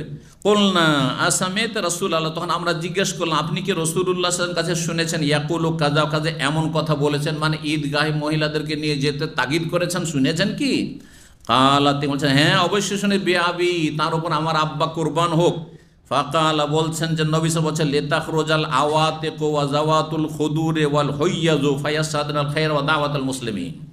বলছেন আওয়াতিক, আতিকাতুনের বহু বচন, মানে যুবতীরা, যুবতীরাও যাতে করে বাড়ি থেকে বেরিয়ে ঈদগাহে যায়, ওয়া যাওয়াতিল খুদুর, পর্দা নাসিন মেয়েরা, যারা খুবই লজ্জাবতী, লজ্জা, আজকাল স্কুল কলেজে যাওয়াতে লজ্জা নেই, না হলে মেয়েদের আসল হচ্ছে খুবই লজ্জা, খুব লজ্জা, যেমনই সাবালিকা হবে এত লজ্জা, প্রথম মাসিক হয়েছে, মাকে বারবার বলছে কাউকে বলবে না, কাউকে জানতে দেবে না, কেউ যেন না জানে, জি, কাউকে, আব্বুকে জানতে দেবে না, ভাইদেরকে জানতে দেবে না, আরে আপাকেও জানতে দেবে না, মা জেনেছে, জেনেছে, সুবহানাল্লাহ, কত লজ্জা তাহলে। কিন্তু এই সহশিক্ষাতে ধ্বংস করে দিয়েছে এই লজ্জাকে। লজ্জা যে মহিলাদের একটি অত্যন্ত গুরুত্বপূর্ণ গুণ, যা মহিলাদের চারিত্রিক পদস্খলন থেকে রক্ষা করে, আল্লাহর ভয়ভীতির পরে সেই লজ্জা আজকাল শেষ হয়ে গেছে। চোখে চোখ মিলিয়ে কথা, একজন পরহেজগার মানুষ নিচে মাথা করে কথা বলছে, প্রয়োজনে হয়তো কোনো মহিলার সাথে, কিন্তু মহিলা এইভাবে তাকাচ্ছে। আল্লাহ ও শৌবাত মিনাল ইমান, ইমানের গুরুত্বপূর্ণ অংশ হচ্ছে লজ্জা, আর বিশেষ করে মহিলাদের অলংকার। বলছেন নবী সাল্লাল্লাহু আলাইহি ওয়াসাল্লাম যে যাতে করে যুবতীরা আর পর্দানাসীন মহিলারা ওয়াল ঋতুবতী মহিলারা পর্যন্ত বেরিয়ে যায় ঈদগাহে, ফায়াশহাদুল খায়রা, কল্যাণে তারা উপস্থিত হবে, ওয়া দাওয়াতুল মুসলিমদের দোয়াতে তারা শরীক হবে, ওয়া ইয়াতাজিলুল হুইয়াদুল মুসাল্লা, তবে ঋতুবতী মহিলারা ঈদগাহের এক কিনারায় অবস্থান করবে, মুসল্লিদের সাথে একাকার হবে না। ফাকুল তো তখন আমি জিজ্ঞাসা করলাম, মাতে বলছেন অবাক হয়ে, আল হাইজ ঋতুবতী মহিলাও ঈদগাহে যাবে? আলা তাওয়ালাইসা তাশহাদু আরাফা, তখন নবী বলেছিলেন যে কেন, অসুবিধা কি? ঈদগাহে যাওয়াতে তুমি অবাক হচ্ছ, আরাফাতে হাজির হয় না? ঈদগাহের চাইতে আরাফার ফজিলত বেশি না? হ্যাঁ, তো আরাফাতেও তো অবস্থান করছে ঋতুবতী মহিলা। ওয়াতাশহাদু কাজা, মুজদালিফায় রাত্রি যাপন করছে, ওয়াতাশহাদু কাজা, মিনাতে রাত্রি যাপন করছে, সাফা মারওয়ার সাই করছে, সবই কিছু করছে, শুধু বাইতুল্লাহর তওয়াফ করতে পারবেন না। জি, 82 নম্বর অধ্যায়ে বলছেন বাবুল ইহলাল মিনাল বাথাই ওয়া গায়রি আহলিল মাক্কি। ওই অধ্যায় হচ্ছে তালবিয়া পাঠ করা মক্কির জন্য। মক্কায় যারা বসবাস করে, যেসব প্রবাসী অথবা এখানকার নাগরিক মক্কায় রয়েছে, তারা কোথা থেকে তালবিয়া পাঠ করবে, এহরাম বাঁধবে? জি, বা মক্কায় গিয়ে আছেন আপনি, উমরা করে এনেছেন, উমরা করার পরে 8 তারিখে এহরাম বেঁধে বেরোবেন, কোথা থেকে? যেখানে আছেন সেখান থেকে। নবী সাল্লাল্লাহু আলাইহি ওয়াসাল্লাম সাহাবা কেন বাথাতে ছিলেন? বাথা থেকে। বাথা যে জায়গাটির কথা বললাম, যে মুআল্লা কবরস্থান পার হওয়ার পরে যখন মেনার দিকে এগিয়ে যাচ্ছেন তখন ওই এলাকা বাথা, সেখান থেকে। আর কেউ যদি তানিমে থাকে তানিমে, কেউ মিসফালা আছে, মিসফালা থেকে এহরাম বেঁধে বেরোবে। জি, তো বলছেন তালবিয়া পাঠ করা বাথা নামক স্থান থেকে, অন্য অন্য জায়গা থেকে, লিল মাক্কি মক্কা থেকে এহরামকারীর জন্য, ওয়াল হাজ আর হাজি সাহেবের জন্য, এজা খারাজ মেনা যখন মেনার জন্য বেরোবে, 8 তারিখে যখন মেনার জন্য বেরোবে, যে যেখানে আছে সেখান থেকেই এহরাম করবে। হোটেলে আছেন, হোটেল থেকে। ওয়াসোয়েলা আতা, ইমাম আতা মক্কি প্রখ্যাত তাবিকে জিজ্ঞাসা করা, আনিল মোজাওয়েরি, মক্কার বাসিন্দার জন্য। মোজাওয়ের মানে যে আল্লাহর ঘরের প্রতিবেশী। আল্লাহর ঘরের প্রতিবেশী কারা? মক্কাবাসী। মক্কায় অবস্থানকারীর জন্য ইউলাব্বি বিল হাজ্জে, হজের তালবিয়া পাঠ করবে। হজের তালবিয়া পাঠ করবে। কোথা দিয়ে? ফাকালা বলেন, কানা ইবনে ওমর রাদিয়াল্লাহু আনহু ইউলাব্বি ইয়াউমাত তারবিয়াতে, আব্দুল্লাহ বিন ওমর রাদিয়াল্লাহু তাআলা আনহুমা তালবিয়া পাঠ করতেন তারবিয়ার দিনে। তারবিয়ার দিন মানে 8ই জিলহজ। ইজা সাল্লা জোহরা, জোহর পড়ে, ওয়াস্তাওয়া আলা রাহিলাতি, আর নিজের বাহনে চাপতেন। এহরাম পড়লেন আর জোহর পড়লেন আর বাহনে চাপলেন। তাহলে এখানে কিন্তু তিনি যে তথ্যটি দিলেন সেটা হচ্ছে যেখানে আছে, হোটেলে আছে, অথবা যে কোনো মহলে আজিজিয়াতে আছে, অথবা ধরেন আজিয়াদ বা মিসফালে আছে, ওইখানেই জোহর পড়লেন। কিন্তু উত্তম হচ্ছে মেনায় গিয়ে জোহর পড়া। জোহরের আগে চলে যাওয়া সকালবেলা, আর সূর্য ওঠার পরে, সূর্য ওঠার আগে নয়। আর কারো যদি জায়গা না থাকে, যেমন দামাম থেকে, এদিক থেকে, অন্য জায়গা থেকে, সৌদি আরবের লোকাল হাজিরা যারা যায়, তো তাদের তো হোটেল ফোটেল থাকে না। ধরেন একদিন আগে 7 তারিখে পৌঁছে দিয়েছে, আমাদের এরকম অনেকবারই হয়েছে এখান থেকে হজে কিনতে, 7 তারিখে পৌঁছে দিয়েছে, আর তারপরে আমরা 8 তারিখে দিনের বেলা জোহর থেকে আমাদের কাজ শুরু হবে, হজের কাজ শুরু হবে মেনাতে। এখন এই একটা রাত কাটাবো কোথায়? তো মেনাতেই। মেনাতে ব্যাগ সামান রেখে দিচ্ছি, উমরা করে এসে মেনাতে রাত কাটিয়েছি। একদিন আগে থেকে অবস্থান করছে, অসুবিধা নেই। 5 দিন আগে থেকে অবস্থান করে, কোনো অসুবিধা নেই। সেটাই আপনার বাসা, খেমাটায়, তাঁবুটাই আপনার বাসা। জি, আর সেখান থেকে এরা বাঁধবেন গোসল করে। তো বলছেন জি, ওয়াকাল আব্দুল মালিক আন আতান জাবের, জাবের রাদিয়াল্লাহু বর্ণনা করেন, কাদিমনা মান নবী সাল্লাল্লাহু আলাইহি ওয়াসাল্লাম, আমরা নবী সাল্লাল্লাহু আলাইহি ওয়াসাল্লাম সাথে আগমন করলাম, আহলালনা হাত্তা ইয়াউমাত তারবিয়াত, আমরা হালাল হয়ে থাকলাম তারবিয়ার দিন পর্যন্ত, 8 তারিখ পর্যন্ত, মানে উমরা করে আমরা হালাল হয়ে গেলাম। ওয়াজআলনা মাক্কাতা বেজাহরিন, আর মক্কাকে আমরা পেছনে রেখে দিয়ে লাব্বাইনা বিল হজের তালবিয়া পাঠ করলাম। মেনার দিকে যখন যাবেন তখন মক্কা পেছনে থাকবে না? থাকবে না। মক্কা পরিত্যাগ করে, মক্কা ছেড়ে দিয়ে আমরা হজের তালবিয়া পাঠ করে মিনার উদ্দেশ্যে রওনা হইলাম। আবু যুবাইর জাবের থেকে বর্ণনা করেছেন, আহলানা মিনাল বাথা, আমরা তালবিয়া পাঠ করেছেন বাথা নামক স্থান থেকে, অর্থাৎ আপনার এ মুআল্লার পরের এলাকা থেকে। ওবাইদ ইবনে জুরাইজ বলছেন, ইবনে ওমরকে বললেন তিনি, রাআইতুকা ইযা কুনতা বিমাক্কা, আমি আপনাকে দেখেছি যে আপনি যখন মক্কায় থাকেন, আহাল্লান নাস ইযা রাউল হিলাল, লোকেরা তো তালবিয়া পড়ে নেই যখনই চাঁদ দেখে। আগে থেকে ছিল মানুষের ভুল আমল, যখনই পহিলা জিলহজে চাঁদ উঠেছে তখনই তালবিয়া পড়ে এনেছে হজের, অথচ 8 তারিখে এহরাম বাঁধতে হবে। এইরকম লোকেরা করে। বললাম তহিল্লা আনতা, কিন্তু আপনি তো এহরাম বাঁধেন না, হাত্তা ইয়ামুত্তার 8 তারিখ পর্যন্ত। কারটা সহি? ইবনে ওমর একটা সহি। ইবনে ওমরকে জিজ্ঞাসা করছেন ওবাইদ ইবনে জুরাইজ যে আপনি মক্কায় থাকলে 8 তারিখ এহরাম বাঁধছেন, পক্ষান্তরে অন্যান্য লোকদেরকে দেখছি যে 1 তারিখ থেকে জিলহজের চাঁদ উঠে গেছে, এহরাম বেঁধে বসে আছে, কোনটা ঠিক? জি, তা জানা নেই। ফাকালা বললেন তখন ইবনে ওমর, লাম আরান নবী সাল্লাল্লাহু আলাইহি ওয়াসাল্লাম ইউহিল্লু হাত্তা তামবাসা বিহি রাহিলাতুহু, আমি নবী সাল্লাল্লাহু আলাইহি ওয়াসাল্লামকে তালবিয়া পড়তে দেখিনি, মানে এহরাম বাঁধতে দেখিনি হজের, যতক্ষণ পর্যন্ত তার বাহন তাকে নিয়ে মেনা রওনা না দিয়েছে। তাহলে মেনা রওনা কোন দিনে দেবেন? 8 তারিখে। তো তখন এহরাম বাঁধবেন। এহরাম বাঁধার পরে বাংলাদেশি হাজিরা, ইন্ডিয়ার হাজিরা যারা দিন সম্পর্কে জানে না, হজ সম্পর্কে জানে না, আবার ভুল জানে, তারা কি করে? মিসফালাই, অধিকাংশ বাঙালি হাজিরা মিসফালাই থাকে, ওখান থেকে এহরাম বেঁধে মেনা যায় না, ডাইরেক্ট রাত্রে নিয়ে চলে যায় আজকাল, বা সকালেই নিক, যখনই নিক কি করবে? কাবা ঘরে ঢুকবে আর তফ করবে। এইটা বেদাতি তফ, এটা গুনহার তফ। এই তফ কোনো হাদিস দ্বারা প্রমাণিত নাই। 8 তারিখে কোনো তফ নেই। সুতরাং এহরাম বেঁধে এসে আগে তওয়াফ, আল্লাহর ঘরের সাথে সাক্ষাৎ, আর তারপরে মেনা যাব, এটি বেদাত। ওয়াকুল্লু বিদাতিন দালালা, গুমরাহি, আর গুমরাহির পরিণাম ভালো না। আল্লাহ হেদায়েত করুন। তো এই যে বেদাতি মুআল্লিমগুলো আসছে না, এরা দল্লুন মুদিল, নিজেরা পথভ্রষ্ট জাহেল, এবং যারা সাথে কাফেলাতে হাজিরা রয়েছে তাদেরকে পথভ্রষ্ট করে। জি, 83 নম্বর অধ্যায় বলছে বাবুন, এই অধ্যায় হচ্ছে আইনে ইউসাল্লি জোহরা ইয়ামুত তারবিয়া। 8 তারিখে জোহরের সালাত কোথায় পড়বেন?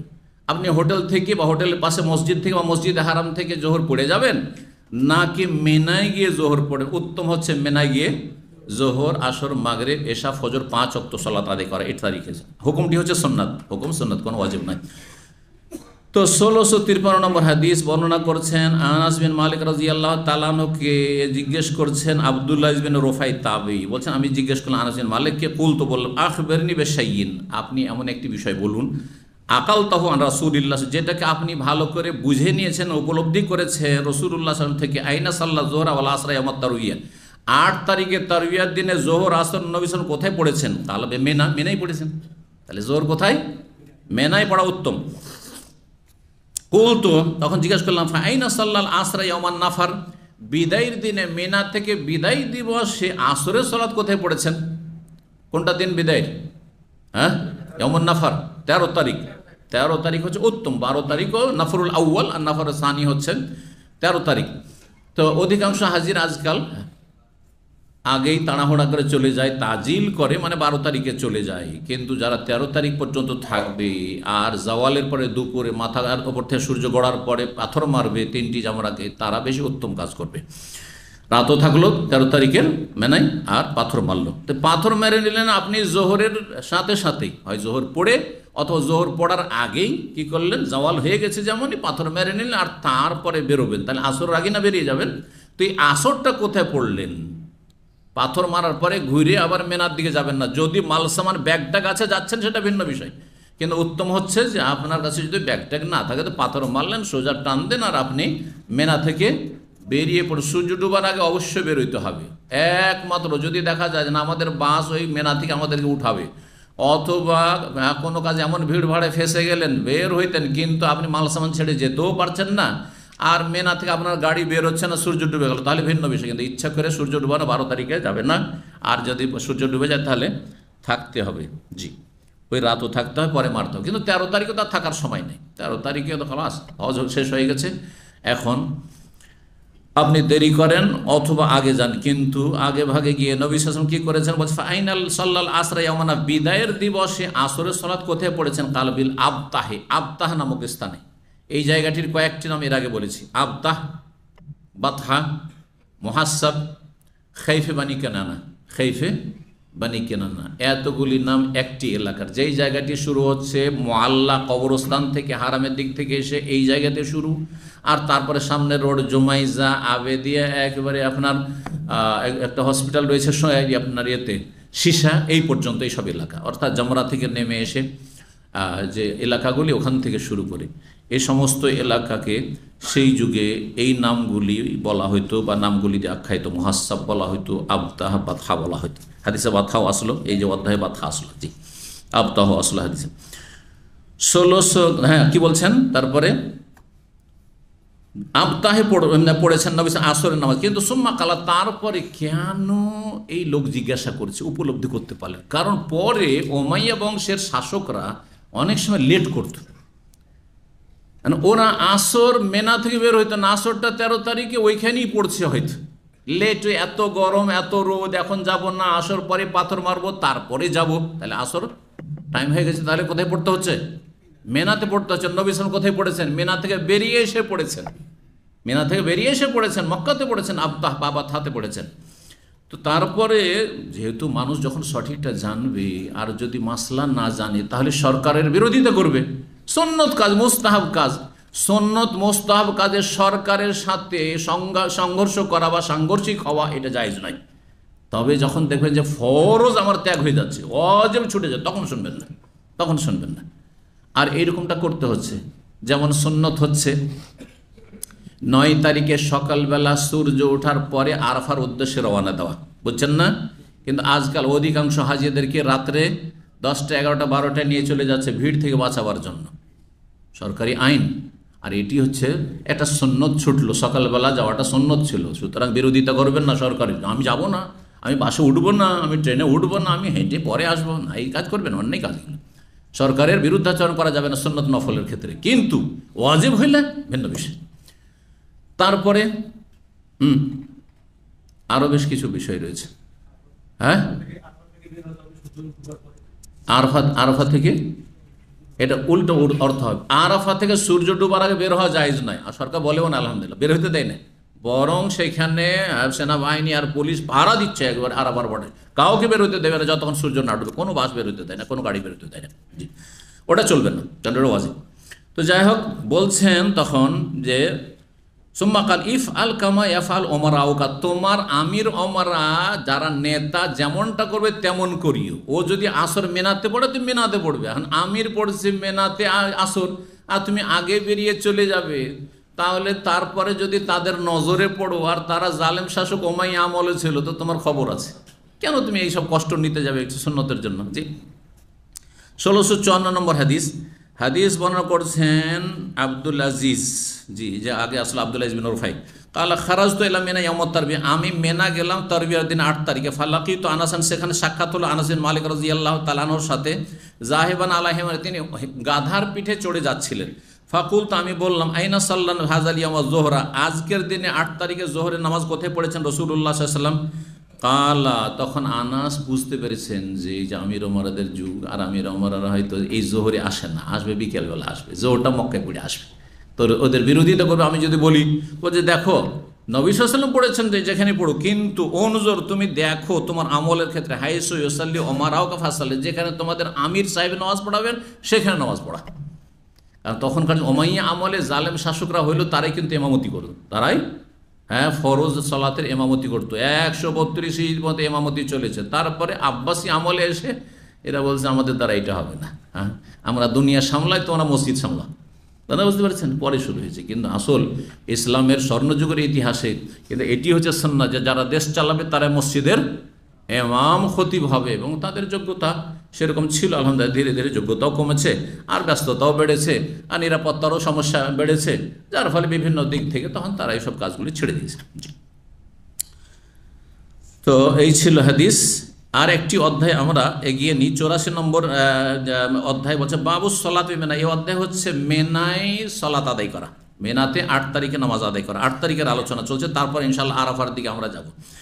1655 নম্বর হাদিস বর্ণনা করছেন ওবাইদুল্লাহ বিন আব্দুল্লাহ বিন ওমর, তার পিতা আব্দুল্লাহ বিন ওমর সাহাবী, সাল্লা রাসূলুল্লাহ সাল্লাল্লাহু মেনা রাকাতাইন, রাসূলুল্লাহ সাল্লাল্লাহু আলাইহি ওয়াসাল্লাম মেনাতে যে সালাত আদায় করেছেন যোহর, আসর, মাগরিব, এশা, ফজর, 4 রাকাত বিশিষ্ট সালাতগুলি পুরা 4 রাকাত পড়েছেন না কসর করেছেন?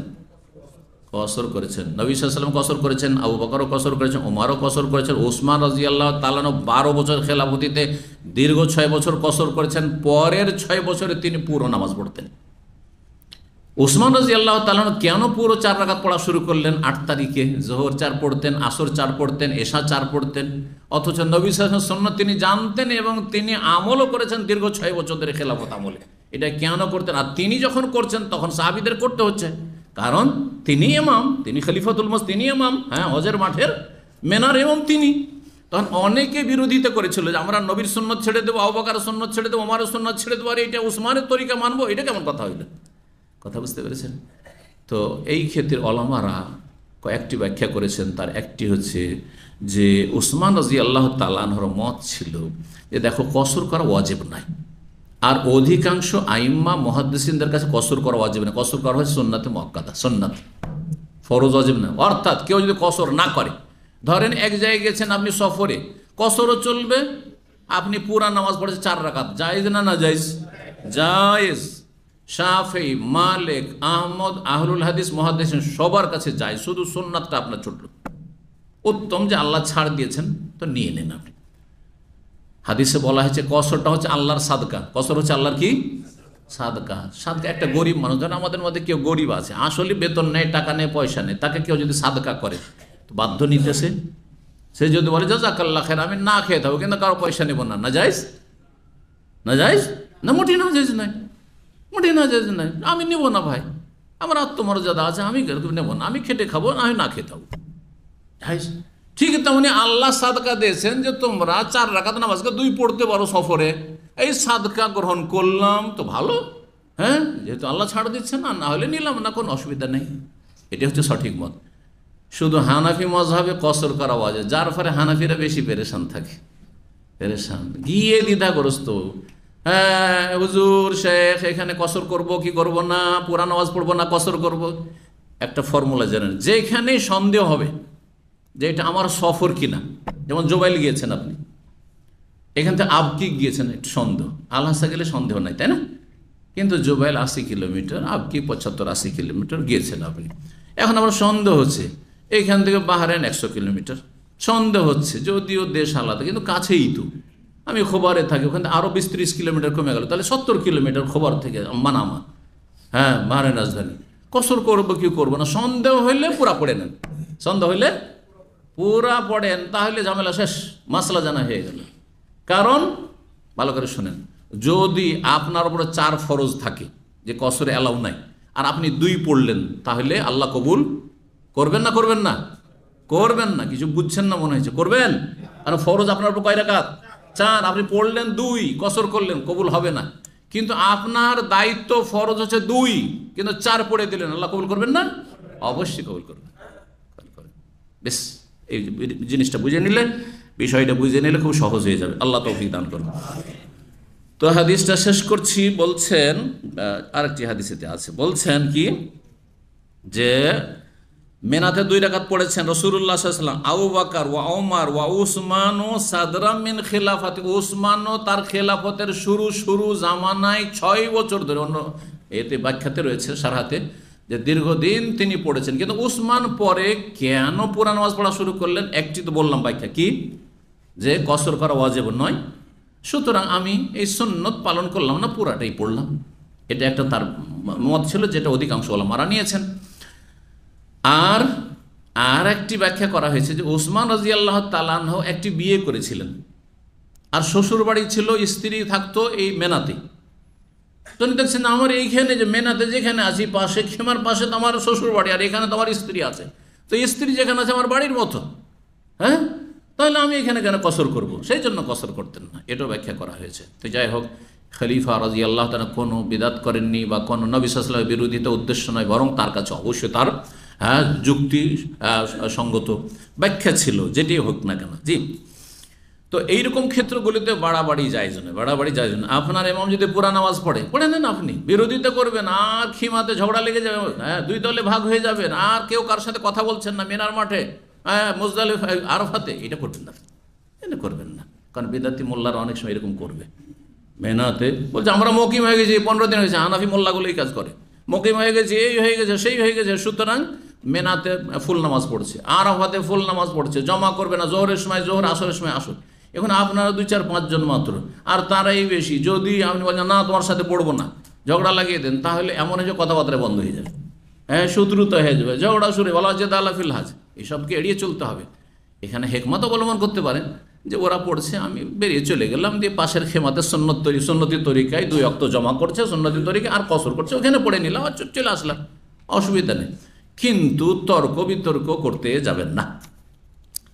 1656 নম্বর হাদিস বর্ণনা করছেন হারিস বিন ওয়াহাব, কালা সাল্লাল্লাহু বিন নবী সাল্লাল্লাহু আমাদেরকে নামাজ পড়ালেন, আমরা নাহনু আকসারু মা কুন্না কাত্তু আমানু বিমিনা রাকাতান, আমরা সবচাইতে বেশি সেই সময় নিরাপদ ছিলাম, মক্কা বিজয় হয়ে গেছে, শত্রু দুশমনের কোনো ভয় ছিল না, মেনাতে 2 রাকাত করে পড়েছে। তাহলে এই আপনার মুসাফিরের কসরের সম্পর্ক ভয়ের সাথে নেই, যদিও আয়াতে বলা হয়েছে ইন খিফতুম আন ইয়াফতিনাকুমুল্লাযিনা কাফারু, কিন্তু তখন বাস্তবটা ছিল সেই জন্য এরকম। কিন্তু পরে ভয় চলে গেছে, ভয় না থাকলেও যেন সফর সৌদি আরবে সফর নিরাপদ, তারপরও কসর করবেন আপনি। কিন্তু এমন দেশে সফর করেছেন যেখানে যে কোনো শত্রুর ভয় আছে সেখানে, আর যেখানে নিরাপদ, দুই জায়গাতেই কসরের বিধান রয়েছে। 1657 নম্বর হাদিস আর সর্বশেষ হাদিস বলছেন আব্দুর রহমান ইয়াজিদ আব্দুল্লাহ বিন মাসউদ থেকে বর্ণনা করে, সাল্লাইতু মান নবী রাকাতাইন, আমি নবী সাল্লাল্লাহু আলাইহি ওয়াসাল্লামের সাথে 2 রাকাত পড়েছি। ওয়া মা আবু বকরের সাথে 2 পড়েছি রাকাতাইন, ওয়া মা ওমরের সাথে 2 পড়েছি। সুম্মা তাফাররাকাত বিকুমুত তুরুক, আর তারপরে তোমরা বিভিন্ন মতে বিভক্ত হয়েছো, তোমরা তখন ইখতিলাফ করেছো। কেউ বলছে আমরা মিনাতে 2 পড়বো, কেউ বলছো 4 পড়বো, কিন্তু আমরা নবী সাল্লাল্লাহু আলাইহি ওয়াসাল্লামের যুগে, আবু বকরের যুগে, ওমরের যুগে 2 করে পড়েছি। ফায়া লাইতা হাজ্জি মিন আরবাইন রাকাতান মুতাকাব্বালাতান, হাই যদি আমার আকাঙ্ক্ষা যে আমি 4 না পড়ে 2 রাকাতই যদি আল্লাহর কাছে কবুল হয়, তো 4-এর চাইতে 2টাই বেশি আমার কাছে বেশি পছন্দনীয়। আবদুল্লাহ বিন ওমরও হইতে পারেন আর আবদুল্লাহ বিন মাসউদও হইতে পারেন, কিন্তু এখানে সম্ভবত আবদুল্লাহ বিন ওমর, কারণ আবদুল্লাহ বিন ওমর দীর্ঘ সময় পেয়েছিলেন এবং নবী সুন্নাহ সম্পর্কে বেশি অবগত। তবে আবদুল্লাহ বিন মাসউদও হতে পারে, আল্লাহু আলাম। এখানে আজকের আলোচনা শেষ করেছি। জাযাকুমুল্লাহু খাইরান ওয়া সাল্লাল্লাহু আলা নবিয়িনা মুহাম্মদ ওয়া আলা আলিহি ওয়া সাহবিহি আজমাইন।